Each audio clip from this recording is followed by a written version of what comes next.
या पत्रकार परिषदेसाठी उपस्थित मंचवर भारतीय जनता पक्षाचे सगळेच आजी माजी पदाधिकारी, पक्षातील अध्यक्ष, मंडळ अध्यक्ष, सगळे पदाधिकारी आणि पत्रकार मित्र,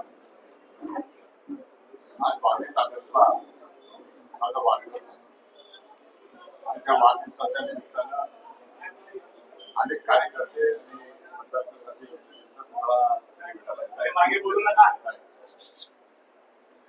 परंतु आज ताईच्या ठिकाणी पत्रकार परिषदेला यायचं होतं म्हणून मी गावात आलो.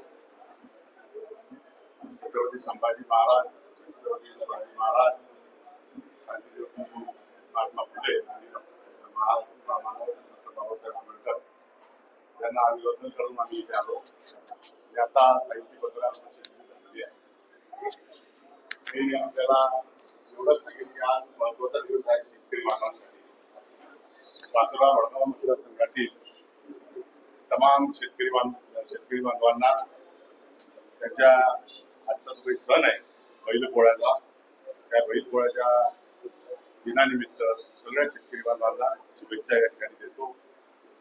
आणि आपण सगळे पत्रकार बांधव आज अनेक सणापासून मला शुभेच्छा देण्यासाठी येऊन गेले. आपले देखील आभार मानतो. आज ताईची पत्रकार परिषद या ठिकाणी झालेली आहे. आपल्या काही प्रश्नांच्या संदर्भामध्ये मला बोलण्यास सांगितलं. मी एवढंच सांगेन की गेल्या 2 दिवसापासून आमच्या पाचोरा भडगाव मतदारसंघातील काही शेतकऱ्यांचं अनुदान हे परस्पर लाटण्याचा उद्योग या मतदारसंघामध्ये झालेला आहे. काल परवा मला अनेकांनी त्याचे पुरावे देखील आणून दिलेले आहेत.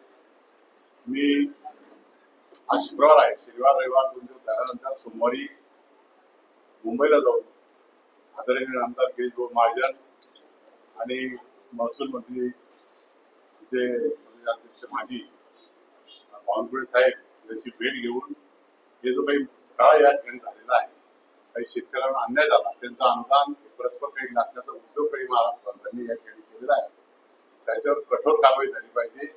आणि जे लोक अनुदानापासून वंचित झालेले आहेत त्यांना न्याय मिळाला पाहिजे. याच्यासाठी मी सोमवारी मंगळवारी त्या ठिकाणी मुंबईला जाऊन वरिष्ठ पातळीवर गिरीश भाऊ असतील, प्रदेशाध्यक्ष चंद्रशेखर बावनकुळे साहेब महसूल मंत्री आहेत त्यांच्याशी संपर्क साधून, कलेक्टर साहेबांशी संपर्क साधून सगळं महसूल प्रशासनाला त्या ठिकाणी जाब विचारू आणि त्या ठिकाणी कोणत्या शेतकऱ्यांना अन्याय झाला ते देखील माहिती घेण्याचा प्रयत्न करीत आहे. 2 दिवसात सगळी माहिती जमा करून जे बाधित शेतकरी झालेले आहेत त्यांना न्याय देण्याची भूमिका ही जरी आम्ही सत्ताधारी पक्षामध्ये असलो तरी आमची जबाबदारी आहे आणि म्हणून ते काम आम्ही पूर्णत्वास नेणार आहोत.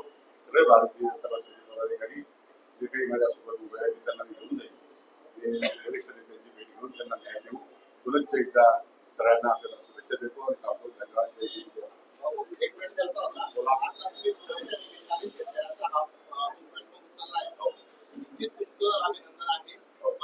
ज्या लोकांनी हा प्रकार केलाय याच्यावर कडक कारवाई मी काय म्हणतो की कडक गुन्हे दाखल होतील आणि ज्या शेतकऱ्यांना वंचित ठेवलं अनुदानापासून त्यांना अनुदान देखील मिळेल.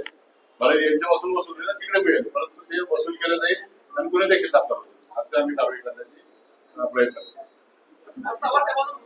हा विषय 5 वर्षापासून सुरू होता. किती वर्षापूर्वीचा असलं तरी सध्या लक्षात आता आलेला हा विषय. त्याच्यामुळे मागे जाऊन सगळी तपासणी केली आहे. मी सविस्तर 5 आम्ही चर्चा केलेली आहे.